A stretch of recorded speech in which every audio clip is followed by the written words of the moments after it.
Top of the day to you, and welcome to another exciting edition of the program Law and You, where we take our time to deepen knowledge about the law as it happens and the stories that pan out in the course of our daily activities.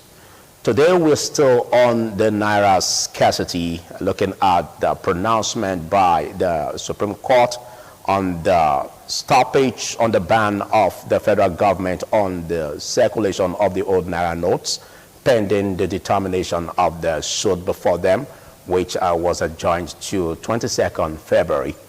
And the pronouncement again by the president during the presidential broadcast, where he also stopped the usage or circulation of the 500 and 1,000 Naira banknotes, only allowing the reissuance of the 200 Naira notes into circulation. That again is bringing two pronouncements and bringing some controversies, to the society, not knowing which to follow or which to obey. Discussing this with me is the custodian of the law, Sunday Daudu, who has always been with me to dissect and analyze this topic. Good to have you join me, Sunday. Thank you very much. Well, we are still here. We are still discussing the Naira scarcity saga because it's still turning out to become a very, very important, sensitive topic that we must tackle. And just now we are having two pronouncements, one from the President of the Federal Republic of Nigeria and the other from the recent pronouncement by the Supreme Court, leaving us with two pronouncements, not knowing which to follow. At one hand, we have the President's pronouncement that the 500 and 1,000 Naira notes shouldn't be circulated, has been banned forever. And of course, only reissuing that of the 200 Naira notes.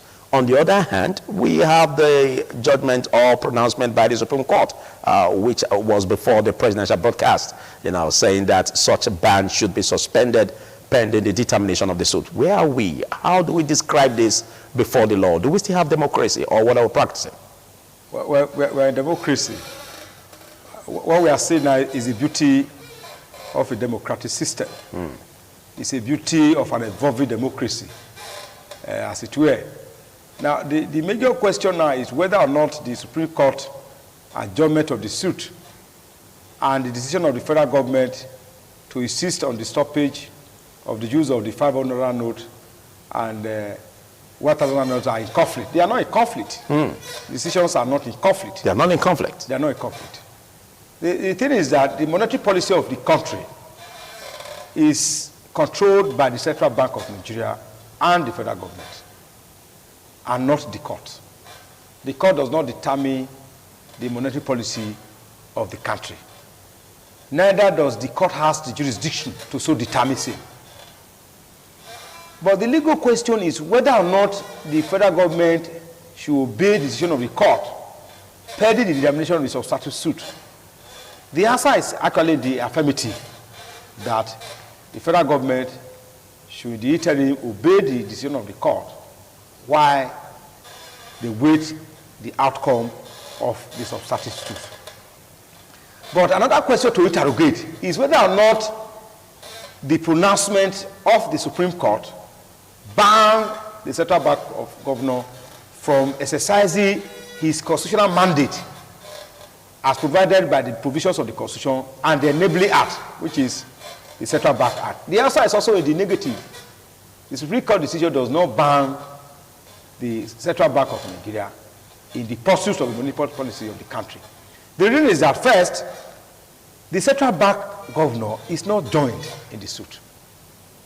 Now, the argument to the contrary that once you sue the principal, the decision affects its agents, for instance, the Central Bank of Nigeria, it is an argument erroneously canvassed.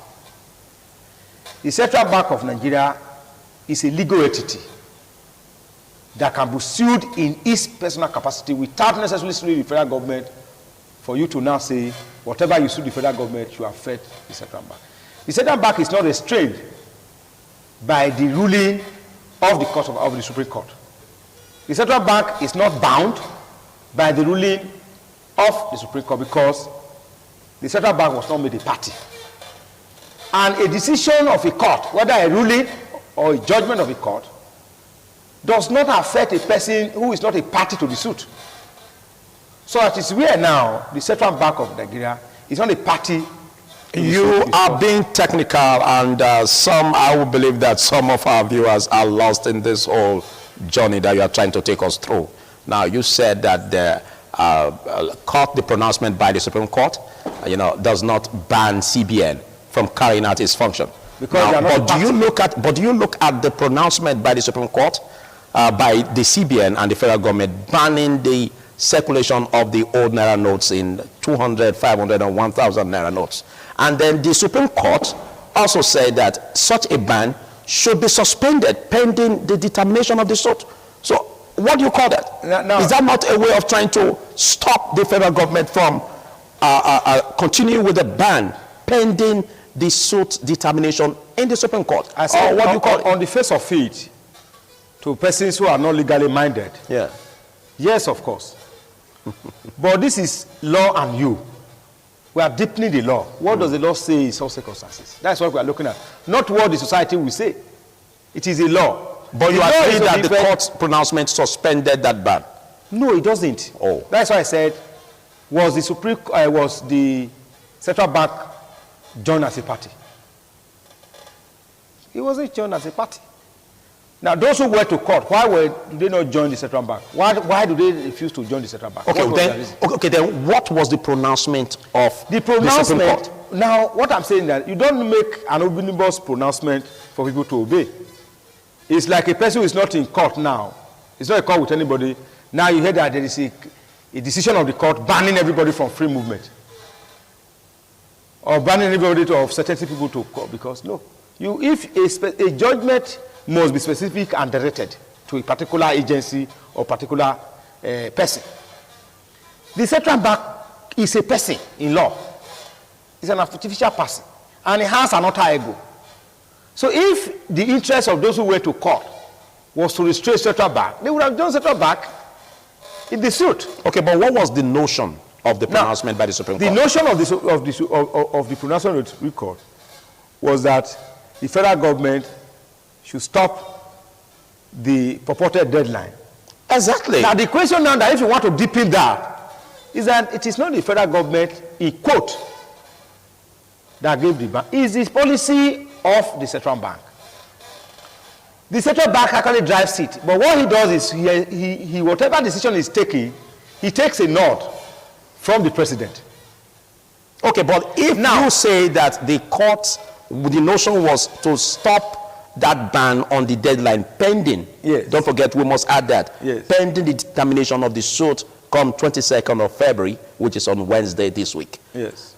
And the president is now making another pronouncement saying that the 500 and 1,000 Naira notes cease to exist in transactions. Isn't that contempt of court? Shouldn't the president obey that of the pronouncement by the Supreme Court before making this broadcast or pronouncement?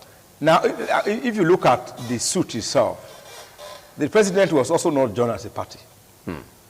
That's why you must draw a technical distinction on the president. The law was very well couched on the president and the federal government. It was the federal government that was sued, not the president. Not the president. So the president did not. And if you look at the Enabling Act, it didn't say the federal government. It didn't say the Central Bank governor is responsible to the federal government. It said to the president. He said to the president. And you also know that the president has immunity. So there is a thin distinction between the federal government and the president. The president, being capable of being sued in his personal capacity, official capacity, he could make pronouncements in respect to the monetary policy, having taken advice from the Central Bank governor. But generally, as I said, the Supreme Court ruling, or whatever it is an order that must be obeyed. That must be obeyed. On a general note. Okay, even if the president was not joining the suit. Was not joining the suit. It's a decision we are going to obey. Okay, but if we must not draw the lines of law as to whether the president is in contempt of court or grounds of continuing the policy of the Central Bank, the answer is also the negative. It's not a contempt of any court. It's not a contempt of court. Because in itself he cannot be sued. But your learned colleagues do say, I've always said this, reacting to what the president did, in the broadcast, that it was contempt of court. Who is the contempt of court? Well, that's the question. Who is the contempt of court? Is it the president? So you are saying because he wasn't joined in the suit, that excuses him he cannot even be joined. Being liable. He cannot even be joined because at that time he's acting as president and not federal government. Okay, because he has immunity? He has immunity. He's acting as president and not federal government. You can sue the federal government, but you cannot sue the president. Okay. You can sue the federal government. The federal government does not have immunity, but the president does.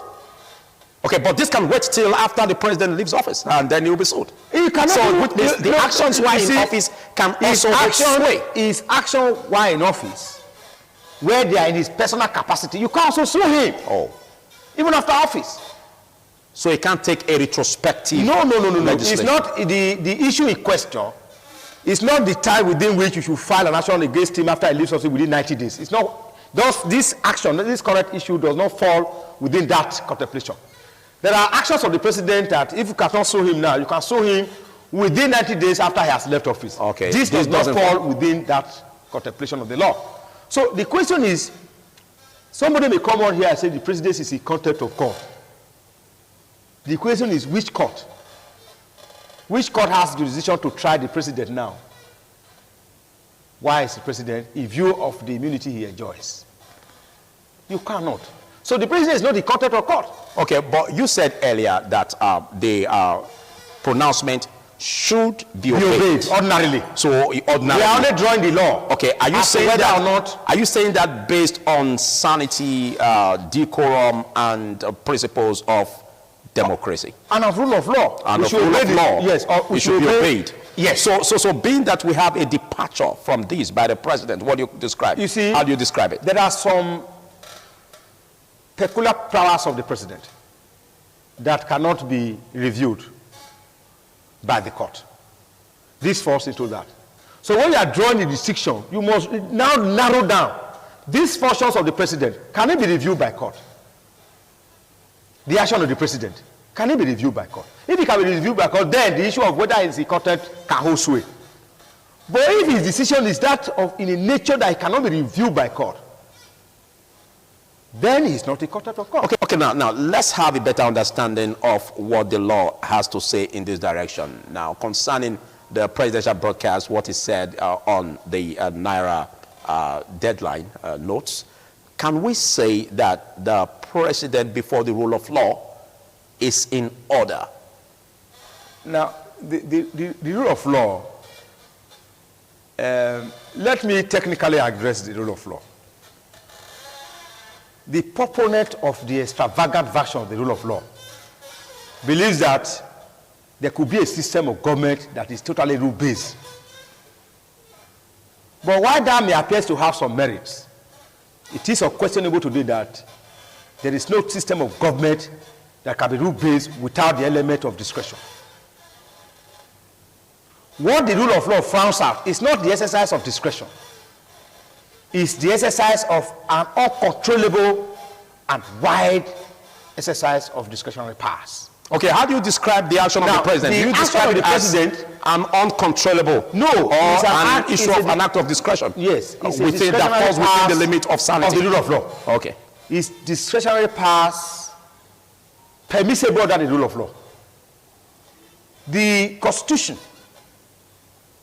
gives the president some powers to exercise some discretion in the discharge of his administrative functions. So the action of the president now is acting in his capacity as the executive president. Okay, we have some states suing the federal government to court over this, yes. Which is before the Supreme Court. We have that of Zamfara, Ekiti, Kano, Kaduna. How do you describe that? Now, the Supreme Court has original jurisdiction between matters between states and the federal government. Now, the actions exercised or instituted by these states is in order to interrogate the government policy as to whether or not the ban or the use of 500 Naira notes and 1,000 naira note should be stopped on the 10th of February 2023. 2023. Of course, they have the power to institute the action. That is one. The question again is that the subject matter, which is the stoppage, does the Supreme Court has power to stop the deadline for the use of this Naira notes in question? That's what is hanging. That is what is hanging for the court to determine. Yes, even though we've already drawn an explanation to this. Yes. We are still awaiting the ruling of the court. We are still, so we cannot be preemptive. To see if there will be issues that may be spring as a surprise. Yes, we cannot be preemptive, so far. We can't be preemptive. As lawyers or persons of legal mind. Yes. To us, it is sub judice on that. But there was a discussion we had here when I said that an action, the only action maintainable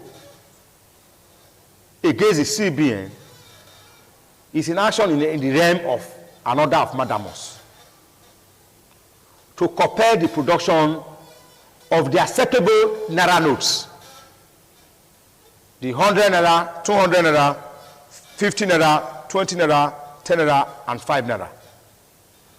Because it's a constitutional matter vested in the Central Bank by the virtue of the Central Bank Act as amended in 2007. It vests the power of the Central Bank to produce enough Naira notes to go around the economy. Now, when you retrieve the old Naira notes from people, it follows technically that they should receive the new Naira notes. If you fail in that wise to produce or make the new Naira note available, your actions or inactions can be questioned in court as acting or travaris or acting in violations of the provisions of your enabling act. If that is the directions of those who have gone to court, the Supreme Court has jurisdiction. Okay. Because what determines the decision of the court is the subject matter. Is the subject matter. Because ordinarily one would say that this is an exclusive function of the federal government. Yes. And the states shouldn't have a say. Of course, because currency. The currency, that is under the exclusive jurisdiction. If you look at the exclusive list, we have 3 lists. The exclusive list, the concurrent list, and the residual list. The residual. The monetary policy of the federal government is on the exclusive list. Printing and minting of money and currency is the exclusive list. So it is not in the stead of a concurrent list where the state government, that's why I'm telling you that the Supreme Court does not have the decision. They are going to go to that. But coming from the perspective where the people are put in hardship, where policies that are supposed to work well for the people seem to be anti, doesn't the state government have the wherewithal? That is why I said that the state governments went to court for the wrong reasons. Oh. Their argument shouldn't be that they should allow the use of the old Naira notes. That shouldn't have been the argument. The argument is that you have a function to produce the new Naira notes upon the retrieval of the old Naira notes. Produce same. In such instance, if the action is maintained and the federal government pronounce on that mandamus, compelling the central bank governor to so produce the new Naira notes and they refuse to produce, it becomes a contempt of court in which he can be arrested. That was the direction they would have gone. And that is why I have argued, with due respect, that the action that was instituted was wrongly instituted, and I tag it as self-seeking. That those who instituted the action have the old Naira notes they want to dangle. Hence, they say it should be detained before, during the elections, and maybe after the election should be phased out. Otherwise, what would have gone to the court for is interrogating the central bank on grounds that they have failed to meet their constitutional responsibility. Okay. Their statutory responsibility under the act.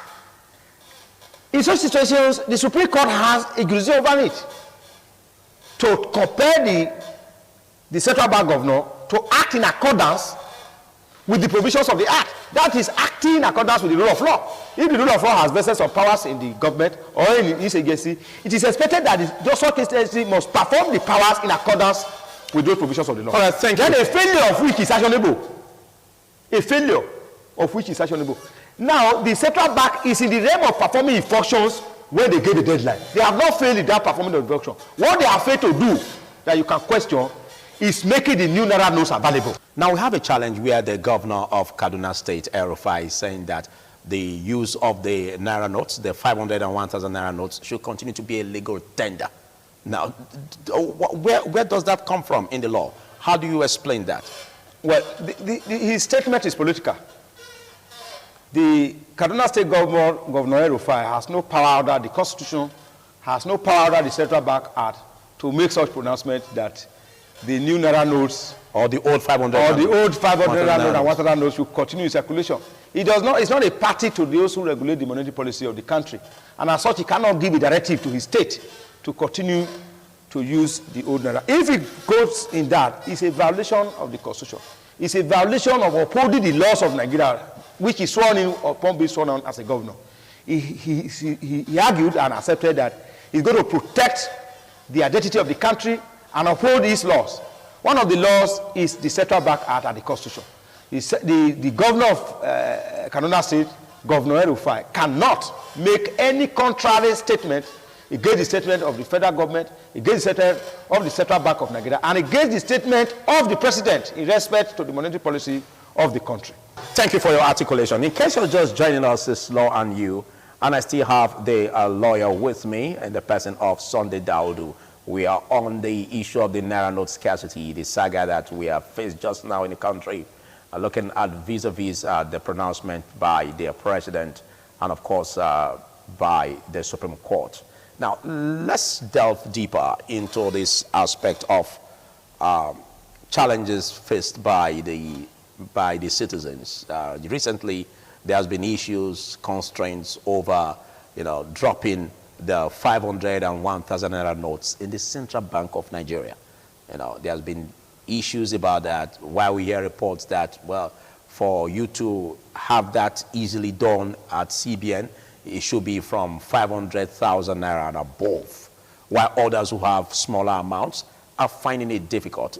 How do you describe this before the law? Should it be? Well, it's a policy of government that is to cushion the impact of those who were unable to take their money to the banks before then. The actual regulation was to ensure that by 31st of January 2023, everybody would have ordinarily returned their money. Yes. So, as we have it, whatever it is being done now is a further cushioning the impact, because again, government also give another 10 days from 31st to 10th of February 2023. So where were they? Now, why were you keeping your money? Because I've argued here that, not preemptively now, but assuming but not considering that the Supreme Court comes tomorrow and say, I don't have jurisdiction to determine the monetary policy of the country, and as such, the central bank and the federal government or the president were in order, why insisting on the 10th?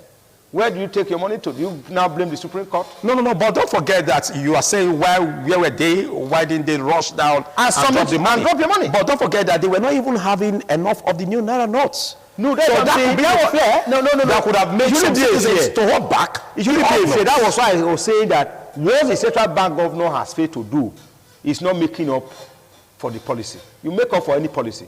They didn't make up. That is a breach. Okay. That's what is a breach. That is what the citizens should interrogate. So that should give sway to what just happened now for people holding back their notes. No. Okay. You don't. Two wrongs don't make it right. The mere fact that the federal government has, or the central bank has failed to produce the new Naira note does not give a ground for us to hold our money. Okay. Say because the central bank governor is wrong, or the central bank is wrong, or has violated their act. Okay, let us also violate the policy.